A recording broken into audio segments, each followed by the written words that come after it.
Abrir espaço para a nossa entrevista sobre o presidente Donald Trump, né? Ele deu até terça-feira para o Irã reabrir o Estreito de Hormuz e falou que, se isso não acontecer, as usinas de energias do país serão atacadas. Eu vou conversar sobre esse assunto com o professor de Relações Internacionais da Faculdade Rio Branco, pós-doutor em conflitos no Oriente Médio, Sidney Leite. Tudo bem, professor? Bem-vindo ao nosso plantão de domingo. Essa não é a primeira Prazer vez que o conversar com Donald você. Trump... Tudo bem, professor.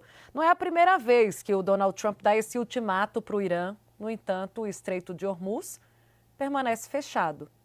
Dá para a gente acreditar que o Trump vai seguir com essa ameaça de atacar as usinas de energia do Irã, caso haja mais uma negativa? É um jogo muito alto, não é? Na medida em que, se ele não fizer alguma coisa, isso vai prejudicar ainda mais a credibilidade dele e dos Estados Unidos, das Forças Armadas Americanas, como um todo, não é? A situação, o contexto todo é muito desgastante, exatamente porque não havia, isso agora está muito claro, um planejamento para uma situação em que o governo iraniano não caísse na primeira investida. O governo, o regime, resistiu, e o que a gente consegue vislumbrar agora, passado algumas semanas, é que o governo Trump está numa situação muito delicada, não é? Porque não há muitas alternativas a serem colocadas, né, na prática para reverter esse cenário, né? O Irã, o regime iraniano, jogou como se tivesse ali, né, exatamente a própria sobrevivência do regime estivesse em jogo. Então, ele Uhum. usou das cartadas mais extremas, não é? E o governo Trump não está conseguindo lidar com essa situação a contento, né? Se a gente fosse pensar num jogo de damas, nesse momento as pedras estão muito mais com o Irã, não é? As próximas jogadas estão muito mais com o Irã do que propriamente com os Estados Unidos e com o governo Trump. É uma situação muito delicada para os Estados Unidos, Uhum. Tainá. Uhum, uhum. Agora, professor, vamos pegar desse ponto, né? Porque o Irã também já advertiu, por outro lado, não ficou quieto, né? Agora fala para os Estados Unidos, para Israel, que eles vão enfrentar um inferno se o conflito se intensificar, ou seja, se Donald Trump perseguir essa ameaça. Qual é a capacidade de reação das forças iranianas? O que eles podem fazer neste momento, caso o Donald Trump dobre a aposta nos próximos dias? Veja, há um grau de incerteza enorme nesse conflito. Então, a gente pode fazer conjecturas. Uhum, Imaginemos uma conjectura de uma intervenção por terra, levada a cabo pelas forças dos Estados Unidos e também de Israel. Uma estratégia muito perigosa. O território iraniano é extremamente árido, onde não há montanhas, há desertos, e alguns desses desertos são desertos lamacentos, né? O que implicaria, Tainá, não tenho dúvidas quanto a isso, num grande número de soldados americanos mortos. Como reagiria a população norte-americana diante desse cenário dos seus soldados sendo mortos num território para uma guerra que eles entendem que não faz o menor sentido? Apenas 12%, eu repito, 12% dos americanos apoiam essa guerra, né? A gente tem a imensa maioria contrária a essa guerra.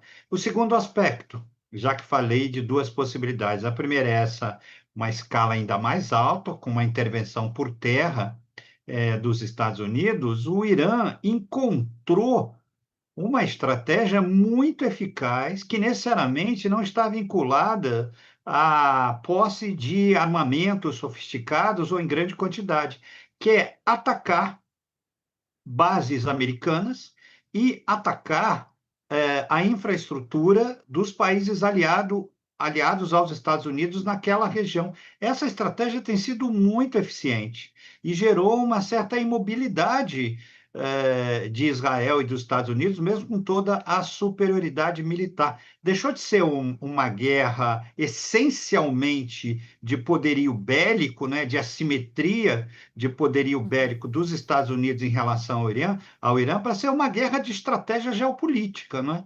E aí, nesse cenário, o Irã equilibra muito as forças, não é? Quando ele traz o inimigo, no caso, Estados Unidos, para o seu território, usa das suas armas. Veja, depois de 20 anos, eu repito, depois de 20 anos, nós tivemos não apenas um, mas dois aviões, os F-15, os poderosos F-15 derrubados, os aviões americanos derrubados. Isso não acontecia há 2 décadas, né? Então, é Uhum. uma guerra que surpreendeu muito os Estados Unidos, a capacidade de relação do Irã. Eu estendo isso aos próprios analistas, que acreditavam que o Irã não tivesse esse poder de resiliência que está demonstrando, Tainá. Olhando um pouquinho para o reflexo dessa guerra também na economia, professor, o preço médio da gasolina voltou a subir, está em 4 dólares e 10 centavos. Como esse aspecto econômico impacta ou pode ter alguma influência, se é que tem, sobre a narrativa de Donald Trump, especialmente levando em consideração que é ano de eleição nos Estados Unidos? Não há justificativa não só do governo Trump, de nenhum outro governo na história dos Estados Unidos, de um aumento substancial do preço de gasolina deste governo ganhar qualquer eleição. A gasolina é vital, né, para a lógica e até, Tainá, eu vou um pouco mais longe, ampliando nosso sistema de referências, para o símbolo do capitalismo americano, que é o carro, né? E além de estar o petróleo, a própria gasolina, né, está no centro das principais cadeias produtivas que movimentam não só a economia dos Estados Unidos, mas a economia global. Então, não vejo, fazendo uma análise aqui, até do viés energético, como a curto prazo os Estados Unidos conseguiriam estancar as consequências sistêmicas do fechamento do Estreito de Hormuz e da não circulação, portanto, o interrompimento do modal, né, de transporte de petróleo, numa região tão estratégica. Vou dizer algo que, em geral, os analistas não abordam, né? O petróleo que passa pelo Estreito de Hormuz é um petróleo de excelente qualidade. Então, ele tem um valor maior, o que impacta ainda mais no preço médio, do barril do petróleo. Só para a gente fazer uma comparação, acho que às vezes o nosso espectador não é informado sobre essa questão, a Venezuela tem reservas de petróleo até maiores do que alguns países do Oriente Médio, mas o petróleo da Venezuela tem muito amônia, é um petróleo que não tem a mesma qualidade que sai do Oriente Médio. Então, há um impacto, sem dúvida, se acontecer algum problema, digamos, com prospecção, ou mesmo na política venezuelana, mas fica muito aquém do estrago que pode acontecer por conta de uma ação como essa que está levando adiante o Irã. Lembremos que os dois primeiros choques de petróleo, 74 e 78, paralisaram a economia mundial. E a gente está, agora, não há por que minimizar essa situação. A gente está próximo de um terceiro grande choque de petróleo, agora liderado pelo Irã, com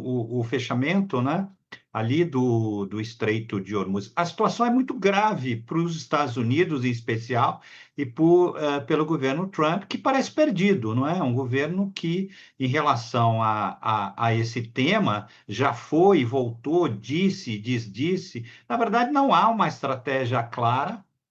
Uma das poucas saídas seria dar um passo para trás, negociar com o Irã a continuidade do regime, e em troca o regime iria paralisar, não é, ali as suas pesquisas para o enriquecimento de urânio, não é, e terem, dentro de aproximadamente 12 meses, né, uma bomba atômica.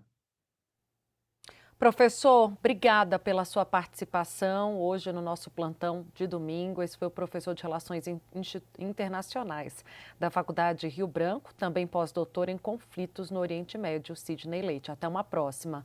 Um bom Até uma descanso. próxima, um forte abraço.